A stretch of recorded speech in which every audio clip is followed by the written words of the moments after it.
Welcome to Listening to Silence, a video podcast in which I interview two guests per episode, discussing with them meaningful, productive, and reflective ways in which they use silence in their work and life. My guests are activists, artists, educators, curators, and other cultural practitioners usually working within the field of decolonial memory practice.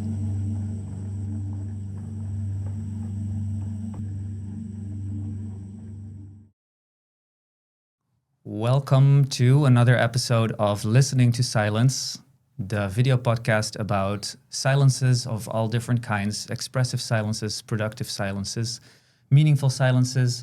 In every episode, I have two guests with me, artists, activists, curators, and different cultural practitioners who work with silence actively, one way or the other. Today, with me in the studio, we have Sarah van Sonsbeeck and Edward Clydesdale Thomson, both of them visual artists. I think the first thing to do would be to give you guys the chance to introduce yourselves in more detail. And maybe as you do that, you could already say something about your personal relationship to silence. Sounds good? Want to start?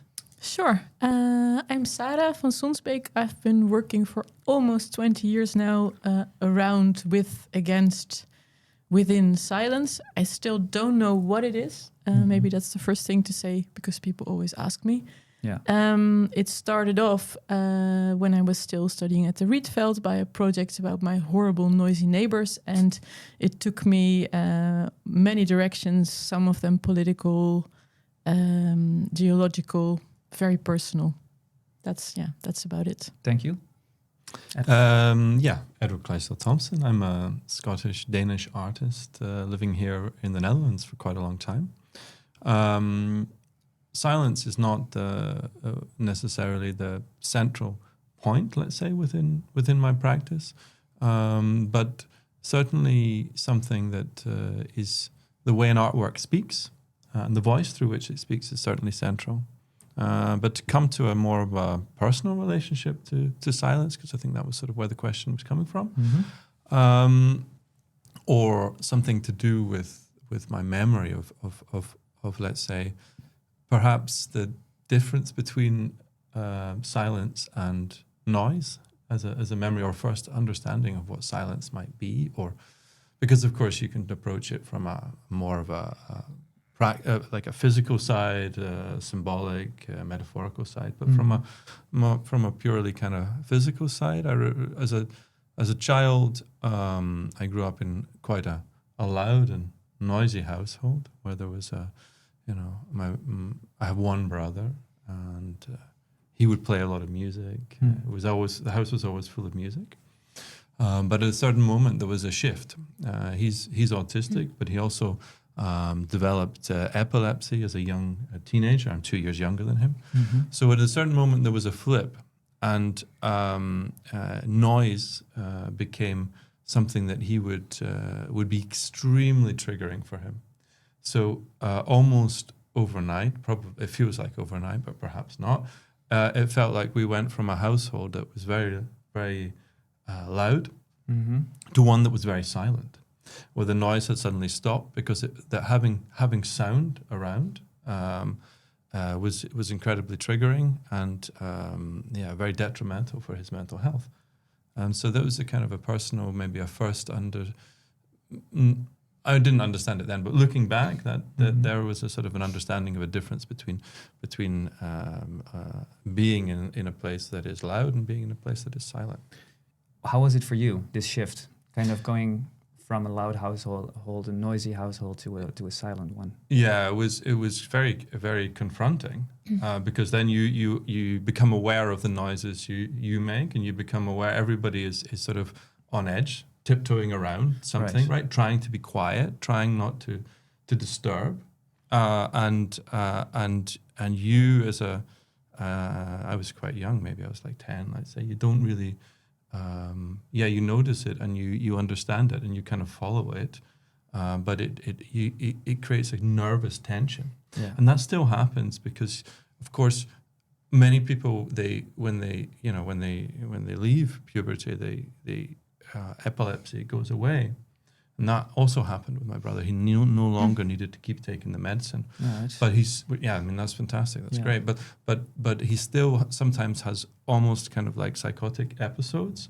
Happens maybe every 3 or 4 years, in which the noise that is around becomes extremely detrimental to his mental health. It really plays with his sense of reality and where he is. So I get kind of every so often I get dived back into that reality of that shift whereby sound around is something that's very everybody's very careful of that. Yeah, no, I can imagine. And it's an interesting case, and thank you for sharing. It's also a very personal case, of course, but also an interesting one to the extent that the silence in this example is necessary because the noise is triggering. So it's in a way, you would say that the silence is good, it's positive because it protects someone from, feeling these triggers. On the other hand, the opposite is also true at the same time because the silence is also kind of a demand that is placed upon the environment in a way. So this double kind of ambiguous status is strange and interesting, I think, and difficult probably to work with. Or to deal with. I mean, there's a tension. It's necessary, but it's not desirable. Right, exactly. Yeah. Thank you. Sarah. Yeah, well, it's something that's often asked, and I always try to avoid to answer to a certain extent. I'm sorry. No worries. I think it's a very legitimate and good question. I think for a long time I thought it's just my interest. It's not much to do with me. But then as it goes, at some point you realize there is, of course, some links, though I wouldn't say this is the reason I started to research it. I came from quite a traditional family where showing emotions was not really done. Right. So I learned to be silent, learned that was a virtue. And then I have, without wanting to say too much, I have some people very close by in my family that have, certain psychological issues, making it a bit different than your brother, but let's say triggering them easily. So that sometimes I learned as a child, it's best not to provoke, it's best not to show your own emotions. And I think I only, let's say in adulthood, I learned to, what that does to a person. And I in part, I think I learned to use it as a weapon as a child. And in part, I see now also the downside of it and how silence can be bad and can be censorship. And not all silences are great, but I found in my research it's very culturally given also how silence is perceived, and I found that very interesting. We here in the West often see it as good, something you want, a nice quiet garden, but in many countries it's not at all seen as good. It's seen as censorship or bad, or for all different reasons, and even within the animal kingdom it's not always good.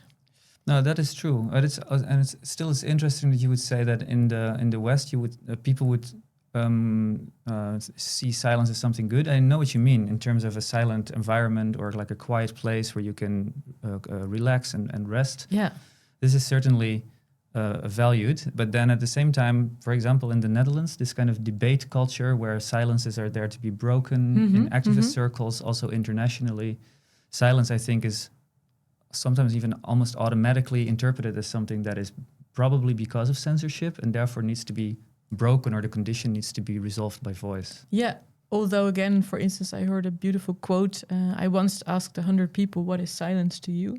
And that was beautiful, totally different answers. And I remember a war correspondent saying silence is really bad because you don't know where the enemy is. That one I never forgot. And then a famous interviewer said, silence is something I use to let other people speak. Yeah. And those two really stuck with me. Yeah, no, that's great. It's also great that you interviewed 100 different people. I can also imagine that it really depends on how people use or encounter silence in their personal life. Totally. Yeah. So speaking of personal encounters with silence, maybe this is a nice moment to bridge towards the professional practice of both of you. And if we can stick with you for a sec, Sarah, you already teased it out a second ago with the neighbors, but I would like you to say a little more about that project. Sure. Well, about 19 years ago, which seems like so very long now. I was a student at the Rietveld. I had been trained as an architect in Delft. My teachers really wanted me to use that architecture for my art, but I really didn't want it because, I had was still working as an architect. I thought it was a very, at the time, male-dominating environment, rather toxic. I didn't want to have anything to do with it. And then they said, you have to, or we will flunk you. Is that a word? We will just not let you graduate. Yeah. And then I didn't know what to do. And I was lying awake because I also had horrible neighbors at the time, really noisy. Not to go in too much details, but with music I didn't like, with fight films I didn't like, with sex episodes I could quite, distinctly hear I didn't like. Mm-hmm. And after calling them and trying to, very awkwardly talk it through, she told me, I understand, but we're like expressive people and we have a right to be as we are. And I thought that's totally true. You have a right to it, but I also have a right for my space. And I found these two collided. So I wrote them a letter asking them to pay that amount of my rent they were taking up in my home with their noise. And I gave this to my teachers. And the first thing she did was laugh really loud. And I thought, okay, this is it. Now I'm, done for. And she said, no, this is exactly it. Now you used your architecture for art. And I didn't understand how it was architecture. And I surely didn't understand how that letter could be art. But it's still perhaps one of my most famous artworks, that letter. So that's how it all started. Yeah. So it was a letter to basically demand financial... compensation for the space they were taking up, because I felt they were realizing, this is a very difficult word to use, but I felt they were colonizing my space with their noise. Yeah, so noise as a kind of dominating phenomenon that takes up space, and silence in a way as a right. And a space. As a right, as something I felt entitled to. Yeah, very good. And I think there's so many projects to choose from in your case, because you are quite well known for working with silence a lot. But I think it would be nice to first go to you, Edward. And I know your work is not explicitly on silence, but you probably have one or two examples where silence or serenity or variations thereof play an important role. The work that we talked about before is Spellbound, which you want me to talk about that now? Yeah. Or you want to talk about Let's do else? Spellbound, yeah. Okay. And so this is a work that I made not so long ago, maybe 4 years ago, in Middelburg. And I was asked to contribute to a biennial that was happening there. And the title of the biennial was Freedom from Fear. Mm-hmm. And my work is usually context specific. So I usually make a new work for a particular context, particular situation. And there, the site I was shown around, and I had, of course, been told the title of the exhibition, had my own kind of thoughts about that. Let's say walking around, one of the first places we encountered was one of the canals, and in front of the canal was the headquarters of the MCC, the Middelburg Trading Company, Mm-hmm. which was it was quite confronting to think about that building being there and having an exhibition that was about the freedom from fear. Right. And I then it became it became, I suppose,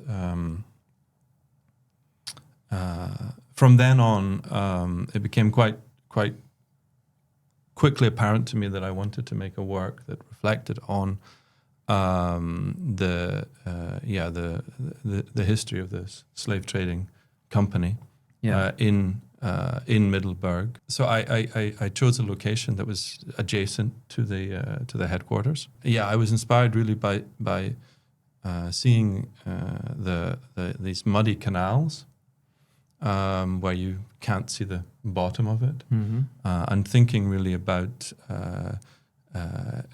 trauma and inherited trauma, through the legacy of this company, and the way in which that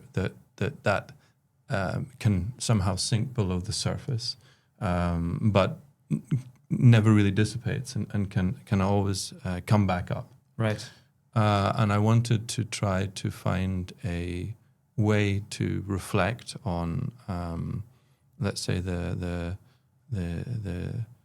trauma as something that is inherently in a state of flux, of being invisible, being hidden, but then surfacing again and not surfacing again. And so I made I'm not a researcher. I made an artistic research about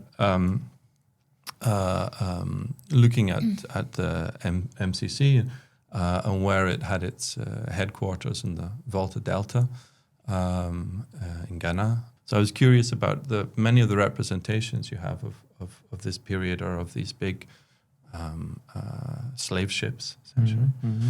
And I didn't want to do something that was about representing that, but I was curious about the kinds of boats that were sailed in the Volta Delta. And it turned out there was a flat bottom fishing boat, kind of pirogue, which was predominantly used in these inland waterways, and the technology from these boats was traveled with the enslaved people across the Atlantic, and so these kinds of boats can be found, and the technology, the design of these boats can also be found in North America. What I did was I recreated with a local material, so with wood here and local volunteers, I recreated a replica of one of these boats, and I made a crane, like a mechanism, a big crane, so that the boat could be hung in the crane, and it was in a constant motion of being sunk below the surface, so it would disappear and then raised above the surface. And it ran all day long for 4 months, kind of up and down, constantly disappearing and reappearing. Yeah. So this is. I think it's a very inspiring piece. I wish I would have seen it live, but I was only tipped by a friend after it was already finished. But I can imagine that. So how is this about silence? First of all, you can answer it yourself if you want. Well, I think it's both about silence and noise. So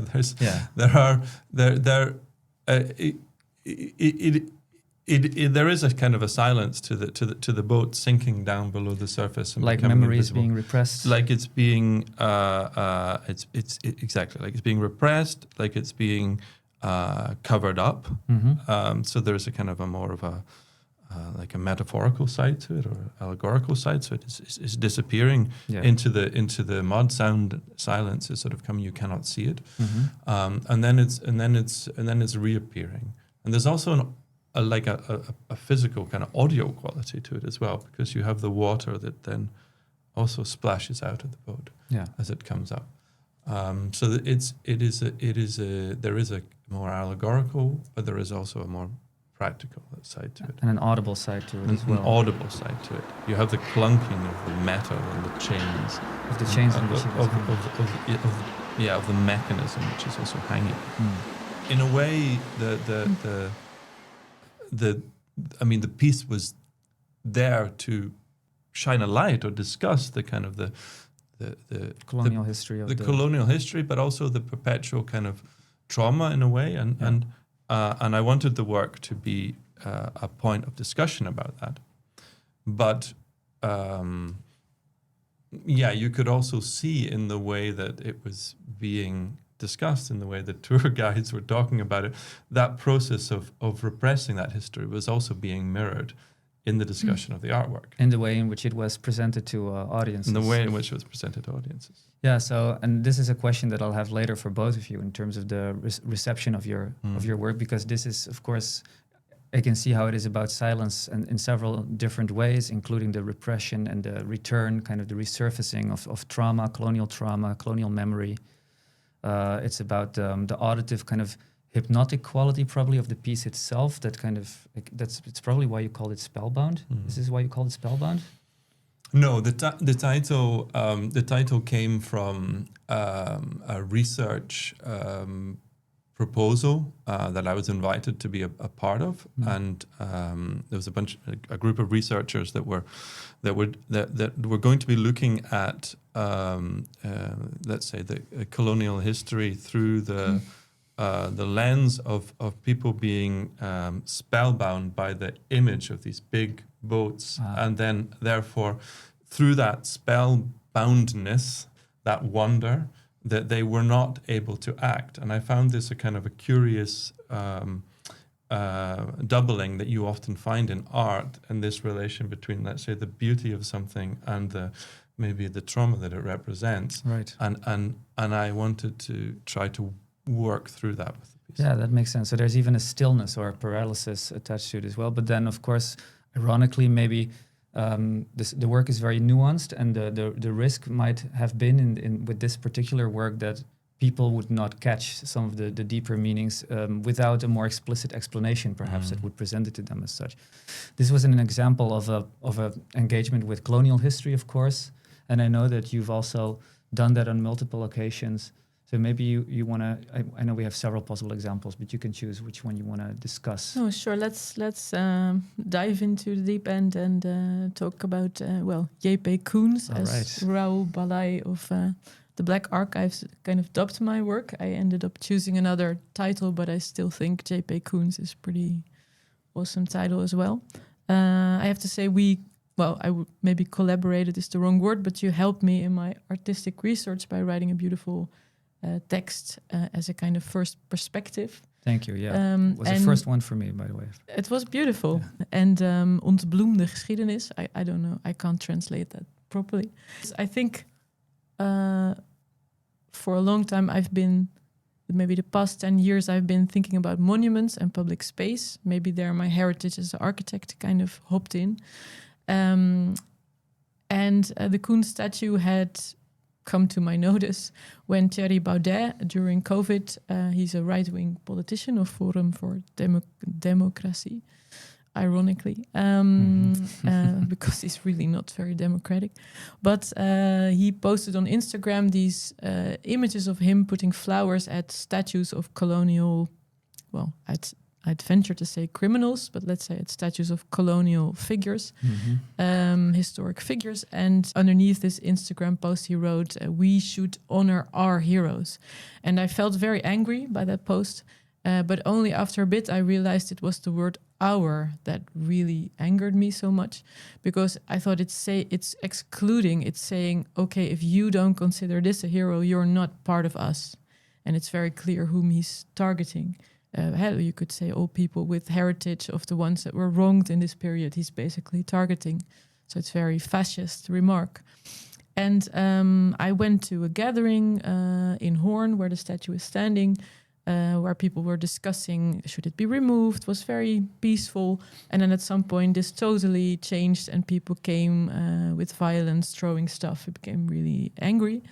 And for about 5-6 years, I tried to contact the city of Hoorn to discuss, could I make an artistic proposal? Could I have an intervention somehow? But no. So I got nowhere, basically. And then I dreamt that everybody I knew had listened to Thierry Baudet, in the sense that they all put flowers at the statue but so much that it got completely hidden by the flowers, like a ruin. And then, this set in my mind, this image, and I thought it's ridiculous. And is it for me to do it? I don't have any colonial heritage except for you could say, from the white part that profited from all this bounty and this horror. But so I ended up thinking, okay, that's what I should do. I should cover it in flowers. And as a first attempt, you could say, but it's really only an attempt. I'm not even sure it's an artwork, although it was shown in Art Rotterdam, where your text was also present. I ended up cutting the statue into pieces and making kind of collage with live flowers. And I chose flowers representing part of the emotions surrounding, you could say, the figure of Koen, but also this statue. So I took a narcissus for the vanity and a general lot of purple flowers as a mourning bouquet, a bouquet of sorrow. So that was, let's say, my first attempt to interact with this statue. But it's very complex and new for me, and I realize that there are many positions that I also encountered. So some people really, maybe like is the wrong word, but they said it's good that you do something, it's provocative, and some people really hated it and said this statue should never be copied in any way. It should be rid from history. So there were many, and I appreciate and all of these viewpoints. Yeah. So again, you said you cut up the statue in pieces, but it was was it 3D printed or? Yeah, we first 3D scanned it, which was interesting because there were some worried Hoornaars who said, are you removing it? I said, no, it's just maintenance. I lied.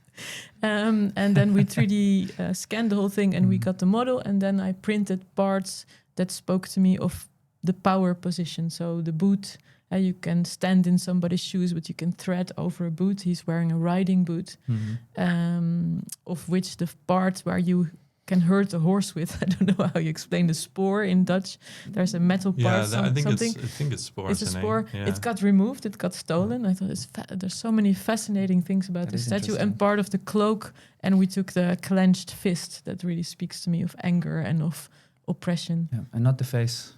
No, because I felt the face in a way. I didn't like his face much, but I thought also that's in a way that might. And I found out also when Sephora Elders gave a talk during Art Rotterdam, she said, "Please, can you make sure there's no video of me and the statue in the same frame?" Yeah. And I think in hindsight, without really understanding why, I think I made the right choice. I think the face is in a way too much. Too much. Yeah. No, I can see what you mean. And also, it speaks to me that you used several of these kind of body parts that are, in a way, also symbolic for the type of power that he executed, different kinds of power. Yeah. And also the flowers themselves are, of course, a form of silent communication. Yeah. Especially with mourning bouquets. Exactly. Often used in mourning, also for professions of love. That's intriguing. I got an interesting comment by a curator who said it shouldn't be, you should never take this statue and copy it at all. That's a wrong thing to do. Do you realize people that are right wing and in favor of Koen could actually see your work as a kind of encouragement, as a tribute? Yeah. And that's, although I'm still thinking about it, I told her then, and I still believe that sometimes to make, to do the thing I do, to try to make a poetic politics, you have to take this risk also. But I do see her point also.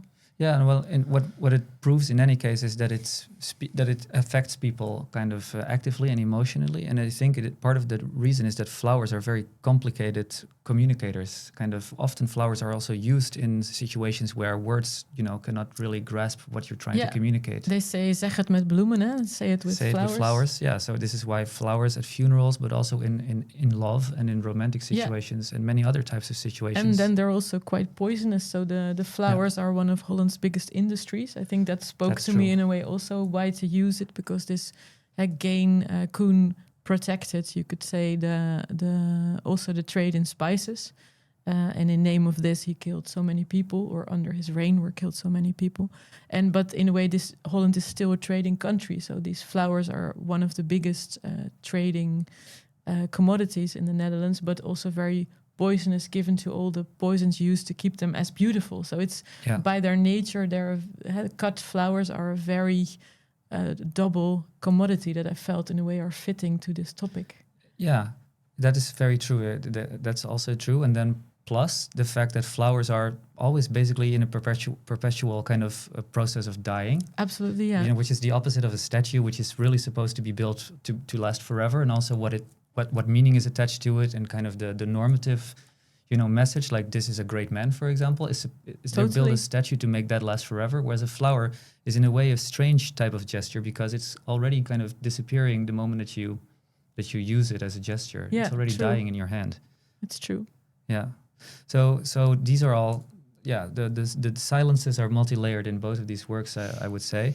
And I would like to, there's two questions I have. One is more about reception, you know, and I think we should do that first. And then after that, I think it's interesting that both of you have engaged with colonial topics. And this is the topic that we could stick with for now as well, because most of the time in this podcast, I invite artists who are themselves kind of from a post-colonial background or from a previously colonized background, let's say, because you already mentioned that, of course, we're all in a way from a colonization background, even if you're not. Well, we're a part of it, even if we don't think so. Yeah. So that raises questions about voice, who has the right to speak to which topics, and we could do that second. First, maybe I would like to hear a little more about audience reception. Would you say that many people were upset? Were there also people who totally understood it, who thought it was beautiful? Well, beautiful, I didn't hear. Amazing. There were people who it really spoke to, many people, both in good and bad ways. I think was a collector who normally never looks at my work who said, "This is amazing." I thought, okay, thank you. Big collector. What do you think? Well, he thought it was provocative and amazing, and he liked that it raised questions and that it was problematic. I think he collects works that are, in a way, address problematic issues in history. Right. Then there were curators who liked it and who really didn't like it. I know Rijn Wolfs was really intrigued, so that was nice. I had a good director, almost former director of the Selig. I had a good talk with him about it. And then, people like the curator I spoke to, she felt I shouldn't copy the statue, and she felt I hadn't gone far enough, and she said you should, for instance, bury it under the ground, or I think she saw a proposal of other artists who wanted to bury it under the ground, and she felt that was way more fitting.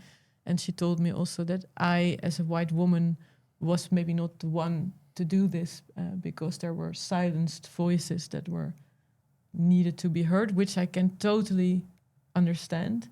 But as far as I know, she also didn't have a colonial background, and that intrigued me, let's say. Although I understand the position, I was wondering if she'd taken that into account. Her own positionality. Yeah, but I do accept that this is a valid perspective, and I can understand that if you're not, like me, a white woman, but you do have colonial heritage, I can well understand that may be your perspective, and I empathize with it. However, it didn't stop me from making this work. That's true. Yeah. So let's think about it. And meanwhile, we'll go to you maybe in terms of audience reception first, and then we'll reopen this question. Yeah, I mean, I think I'd like to talk about two examples. Sure. Then. Like, firstly, the work we talked about, Spellbound, which, in terms of an audience reception, what I found curious there was that the volunteers that were giving the tours would sort of diminish or downsize or subdifuse any of the questions about the history of Middelburg and the wealth that you can very clearly see around you there, that has its origins in the slave trade. And I found that really I was quite shocked by that, and I brought it up with the institution, like why are these people, why are they, because this clear text, it was stated very clearly what it was about, the text, you know. And the answer was that I got back, or what I heard from these people was, we know all this, we've dealt with this, you know, we've said sorry for this, you know. So there's a kind of like a sort of that because you know it doesn't matter anymore, or because it has once been discussed, it never has to be discussed again. Yeah, and I found that really saddening. Yeah. But I'd like to talk about another audience reception piece in relation to a different piece, which I found much more inspiring. Let's say, and that reaction I find very depressing. But I did a piece in Dordrecht around the same time called Rivier boat stad, and I'm embarrassed to say it was another boat. This time it was a binnenvaartschip, a symbol of the Dutch internal waterways. And Dordrecht is a city that grew up on grew in this internal shipping, surrounded by shipbuilding wharfs. And in the project, I built a replica of an 18th century binnenvaartschip. In real life, it was massive. It was 15 meters long, 4 meters high, 4 meters wide. And we burnt the ship, charred it, and then we put it in the city center. And with a group of volunteers, we dragged it from one museum to another through the narrow streets of the inner city. Yeah. And the ship broke apart, a little bit like a sort of like a prepared piano, or a jigsaw. It had been sawn into pieces so that it would fall apart at specific moments. Mm-hmm. So they wouldn't actually break any of the buildings, but it would kind of look like it was designed in such a way that it represented what it would be if it were actually to have crashed into all of these buildings. Yeah, yeah. So we started the performance. We dragged it from one museum to another, and this is a long, complex work. But what I want to focus on here is the audience reception, because that's what the question is. And in that piece, there was a huge outcry. It became a very divisive within the city. Right. So I think there were at its height, there was a whole media storm. At its height, there were maybe 3 or 4 articles being published every day in the newspapers about it. We're angry. Angry. There were 2 petitions signed to try and stop the piece. There was an arson attack on it. I'm laughing, but that's actually horrible. There was an arson attack like 3 days before it was meant to happen. Yeah, it was a whole sort of scandal, and if you lived in Dordrecht at the time, it was the conversation in the cafes. Like, were you against the piece or were you in favor of it? Were you? And so there was a really a strong public debate around, let's say, this artwork, and about what can and cannot be done in public space. Right. What can and cannot be done with, let's say, a historical legacy. What do you feel, if I may ask, was the focus of this anger in your view? What were they? Why were they so about? angry? Or There's 2 sides to it, and on the one hand, I was taking a symbol of the city, like a symbol of pride, the binnenvaartschip. Yeah. And we were making a boat that was designed never to touch the water. So a boat that was designed to be broken. And that's something that sometimes I've given lectures, I've seen people crying. Like it's an emotionally charged idea, the idea of building something that's there to not to exist somehow. Mm-hmm. And so I think there's an emotional side to that. On the other hand, there is also this. It became a conduit for frustration, political frustration. Let's say people living in this historical inner city, and here's some guy from Scotland who's able to drag a massive boat through the city centre, but I'm not allowed to change, put in plastic, front garden, or put in plastic windows, or have a satellite dish on my house. So it's a monumental city to some extent with lots of rules and regulations, and then you, as a kind of non-Dordrechtenaar, or even not Dutch, you're allowed to. You defile. I come and defile their city, their beautiful city. And but what I found in terms of a public reaction was particularly interesting, was that it sparked a discourse about what you can and cannot do in public space. People were talking about, and in particular about one fence that the boat was going to be rammed through. And it sparked a moment of public discourse. People had not been thinking about, well, what is this public space before? But it sparked a discourse about that, which is something I would have loved to have happened with the other piece. Yeah, I can but imagine. it never happened. So this kind of, when is something met with a discourse, and when is something met with silence? That's the point I was trying to make. Yeah, no, it's a really, really interesting point, and it says a lot about also political polarization and inside and outside thinking. And there's a lot of just fear of strangers, let's say, coming into the city and doing things. So that's discouraging on the one hand. On the other hand, the fact that a piece like this could create such political discussion is also interesting, of course. So final question about this, with the comparison between the two pieces, why do you think that it happened this way and not the other way around, let's say? Because keeping in mind that colonial history and colonial memory are really big topics, especially a few years ago, really big topics also in the media. Why was it met with silence rather than even outrage would have been, something? Yeah, I think that there's a practical side to it in a way. So one gets in a kind of a loop of media and social media, and this becomes a kind of an amplifier for some polarizing voices. And if something gets into that loop, it can kind of amplify. So this is on a very kind of purely practical level. The project in Dordrecht somehow got caught up in that, Right. in that loop. But the project in Dordrecht was also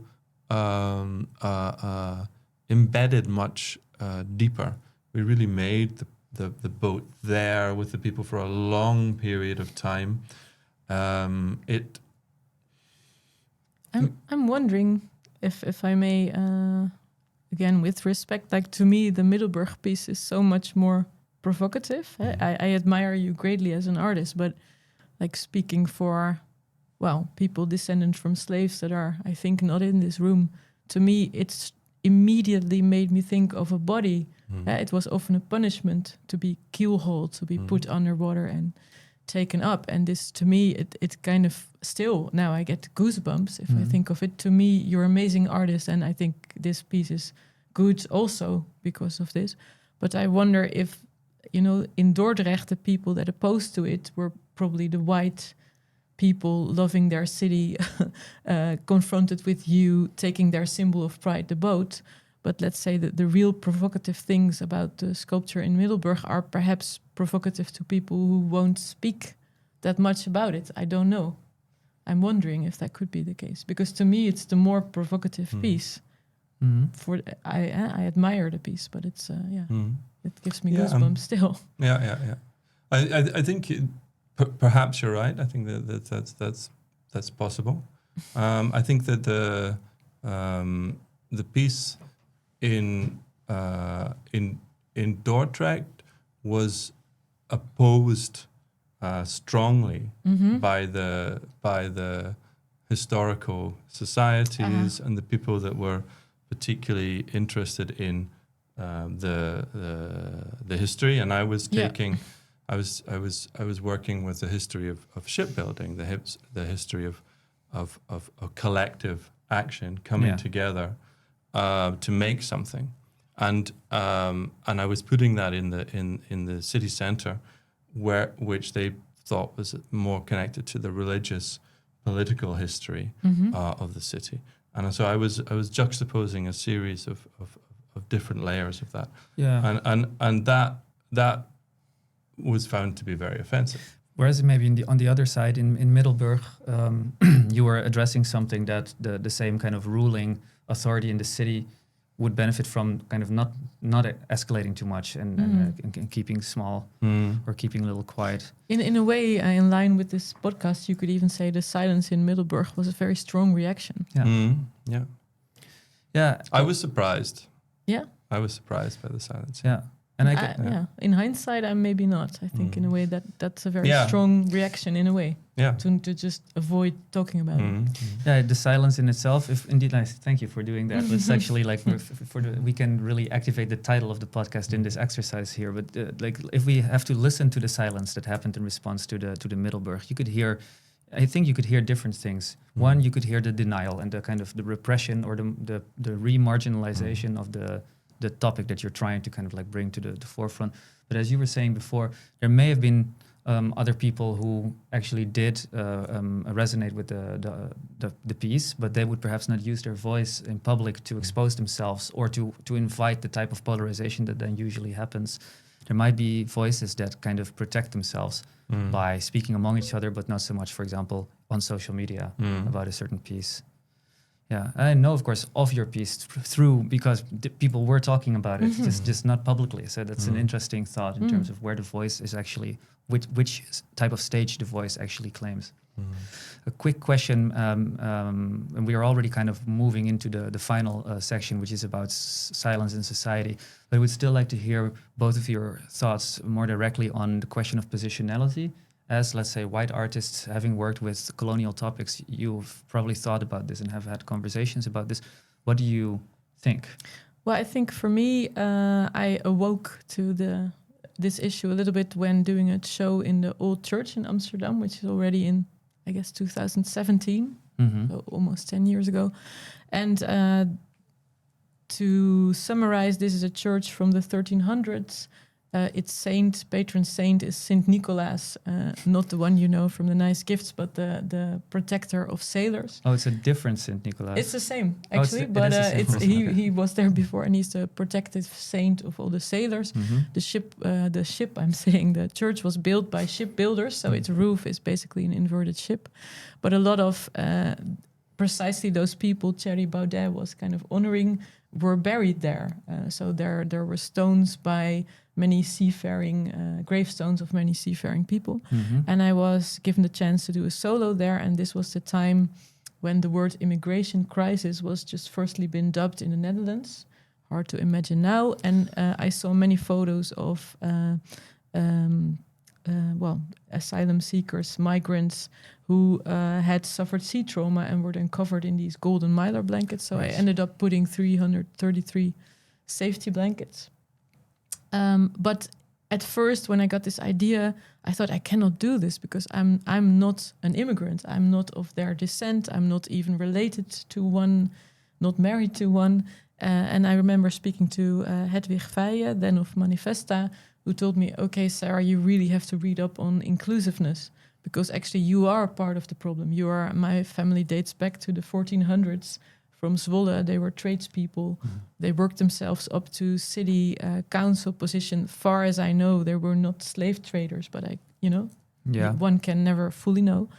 I'm exactly part of this. I'm part of this white society where people wanted to move to. I'm part of the society that eluded other countries, creating a difference in social status, in welfare. So I thought, okay, if I do anything, I need to do it from my position.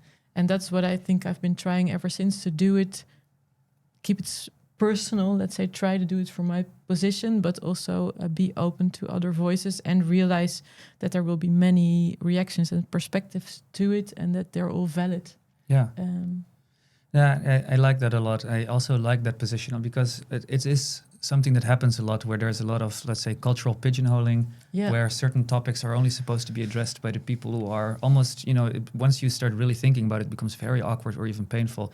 Basically, only if you are by blood related to the topic that you're trying to do something with, as an artist or activist or spokesperson, only then do you have the right to do it. This is what you hear sometimes. But of course, many people disagree for the reason basically that you just mentioned, that the world is interrelated, and especially histories of abuse and violence there's different sides to it. Well, I do understand also that this position I take is probably something I can take because I'm a white woman. So it's not a, let's say, the position is not perfect and isn't conclusive. But that's from my personal background, that's the position I choose to take. And then final question about this also, because you had these mylar blankets and you placed them on the ground. Yeah, we placed them on the ground, 333. And that gave very varied responses from, people who were immigrants who didn't want to visit because they said it's too painful, which I wholly understand.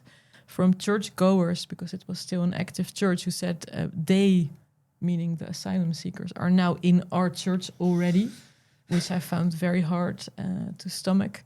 And a lady who told me, this is horrible. And then I talked to her, not saying I was the artist, and she ended up saying this, they are already here. And in a way, it saddens me that, but also in a way, maybe it's good to realize that this is still happening. It's all about colonization, not only in the past, but still now. I think we're in an era where that is ever more present in not to just include everything, but in many aspects of the world, it's the era of colonization. It's still happening. Yeah, no, and it's interesting that so you would go into the kind of space anonymously to speak to people. I was Speaking shy. of productive silence here, kind of you would silence your own identity. Else you would have never told me, I think. Yeah. So Else you stay with this niceties. Oh, it's amazing you have a show, such a nice artist. yes, I love art. That's not and what I love, I'm interested in. I want to know what you really feel. Yeah. So this is also an interesting, just as a side, an interesting function of silence too, kind of a tactical silence that you use in order to actually have a deeper conversation with someone that otherwise perhaps would have stayed on the surface. Or Absolutely. Yeah. Thanks. How about you in terms of positionality and, for instance, working with colonial topics? Yeah. So I think that there's I'm not trying to inhabit a position or try to say that I understand what it's like to have come from a colonial background. So I think there's a difference between trying to inhabit that and the kind of the cultural appropriation that comes with that, and being part of, as Sarah says, a society and in which coloniality is a reality, and it affects in vastly different ways all over that society. So growing up in the 80s and 90s in the UK, there was a lot of postcolonial discourse happening in terms of a growing awareness, and as a child growing up, you hear that. Especially, I remember in secondary school, like in primary school, you in history you learn about the colonial history of the United Kingdom, but it really kind of started to hit home when I was in secondary school. In the history classes there, we were made aware that the school itself that I was in was founded by a ship owner who also had some ships that traded slaves. Yeah. So then you're literally in the building of this. So from a very young age, that was something that I had, I was thinking about, grappling with. I can imagine, which is also this kind of selective memory that then happens, because it's again on the topic of ships, of course, but kind of cities can apparently be very proud of its legacies and the shipbuilders or the philanthropists that kind of funded the building of public service buildings like schools or hospitals. This happens a lot, but then meanwhile there is a slave trade kind of background to it that explains where the money came from. And then on the one hand, the good side of this memory, the kind of, we still remember our heroes or the philanthropists that helped our city prosper. This is something you can still be proud of, apparently, as contemporary citizens. But then the other side of it, the slave trade that is attached to it. Well, already in the 90s there, so then when I was in this school, there was a very, there was a kind of an uncertainty as to how to deal with this. And that was expressed, that was talked about in school. So So I feel like this is a topic that I have been surrounded with very much throughout in different ways. And like Sarah, I'm working from a very privileged position, and I understand the agency that allows me and the voice that allows me. And I'm conscious and sometimes nervous about working with certain topics, but I also don't want to not do something because of fear of that nervousness. Mm-hmm. So it's also a kind of about trying to find. I don't want to be. I don't want to feel like I'm stepping on something, or that I'm appropriating something, that I'm using something. I'm aware and I'm thinking a lot about that. But at the same time, I also am aware that I don't want to be held in fear of being able to talk about certain subjects, being able to be part of that discourse. Yeah, Which I think it's true for both of you. It works especially because neither of you, I think, take a very, let's say, dominating or arrogant stance in terms of what your art is supposed to communicate. Like, your art is not meant to say, this is what I think, this is how it is, and maybe everyone should think about this topic in this way. Both of your practices, I think, are about listening, so about opening space for audiences to interact with you, perhaps. I think both of you take your, but correct me if I'm wrong, but take your art also as a possibility to do research yourself and learn about particular topics in conversation with others, right? I hope so, yeah. That's the idea, yeah.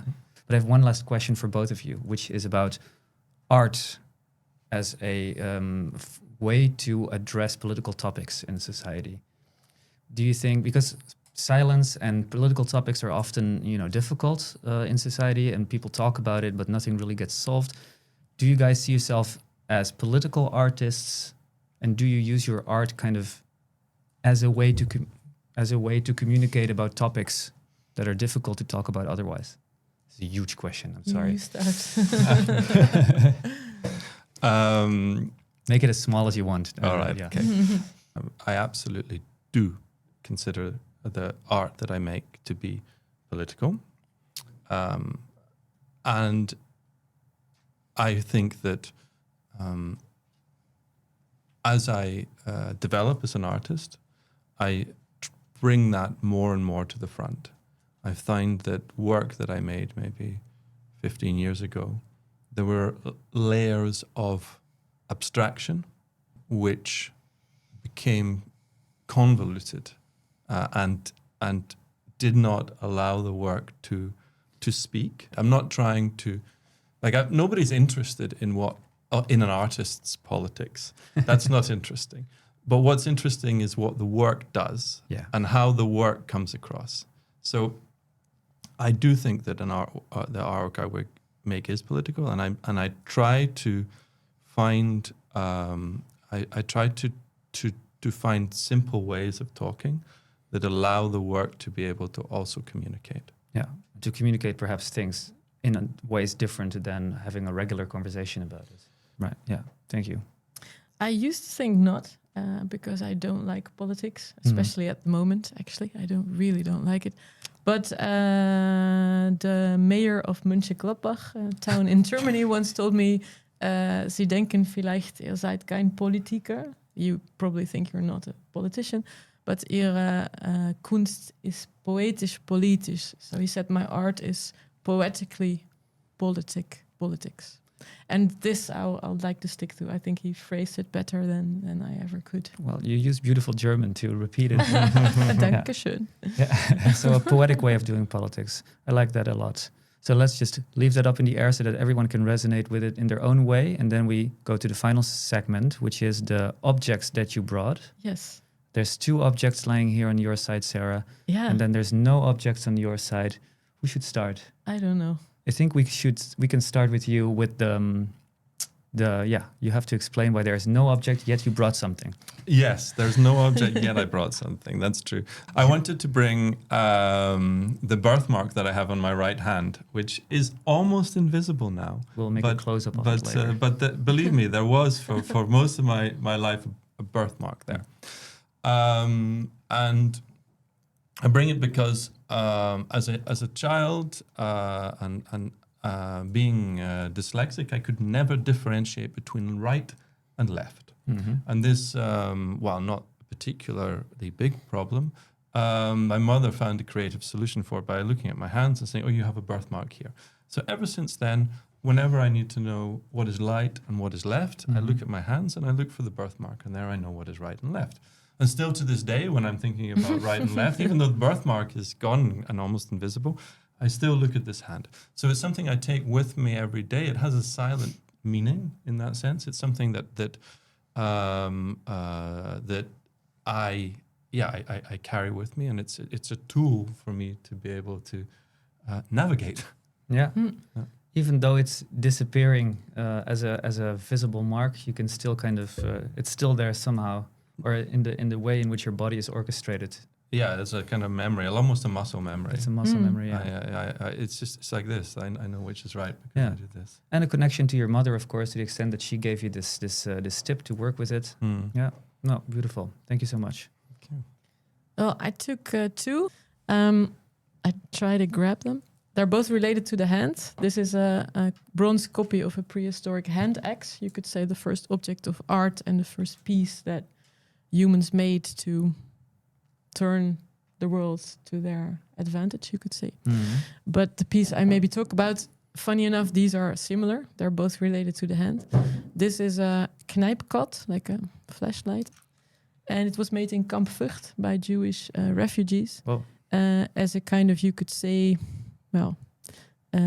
means of quiet resistance. Philips, for whom this was made, had a doctor choose people because of their hands. They wanted ladies with fine hands, but they chose all Jews to work there under slightly better circumstances than would be in the other camps. Wow. And this was brought to my attention by a collector, Jewish collector, whose mother had been in that camp, and he says, if it wasn't for this object, she wouldn't be alive and I wouldn't be here. So I made a work for him with this object. But I have to say now, with the situation in Gaza, it's kind of making me think, and I find it very difficult to know, is this object also saying something about this? Should it say something about it? Does this history say something about now? And I don't know the answer. But let's say this is to show for me, this is an object that has spoken to me and still is speaking to me literally about, I want to bring light into the darkness, but I don't know how. Yeah, no, that is quite beautiful. And the idea that I'm holding something that was held by somebody in such desperate, somebody I cannot touch, I cannot shake the hand, but in a way I can. The imprint is still there. Yeah, and here the prehistoric person, whoever carved this, his Even or older. her hands are here also. Yeah. So to me, maybe this is what I try to do. I try to touch, literally, history. I try to touch the other person. I think we have to wrap up, but this has been great, my friends. Really a lot of interesting insights about silence, again, both in the political way, in the aesthetic way, in the auditive way, personal, psychological ways. I think it was a really rich conversation. I want to thank you both for coming, and hope to see you soon again. Thank you. Thank you for the invite. Thank you so much. Thank you. I'm learning every time. Eleka tamata esa lupeu. Sandete kai tamata esa lupea.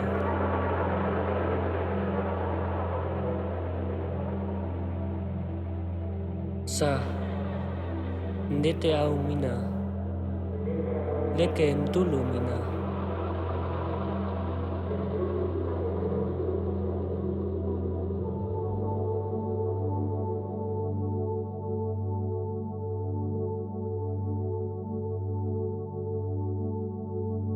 Kai ale arekwa, kai alale mise. Tolone amai rulu suike. Totonai mina.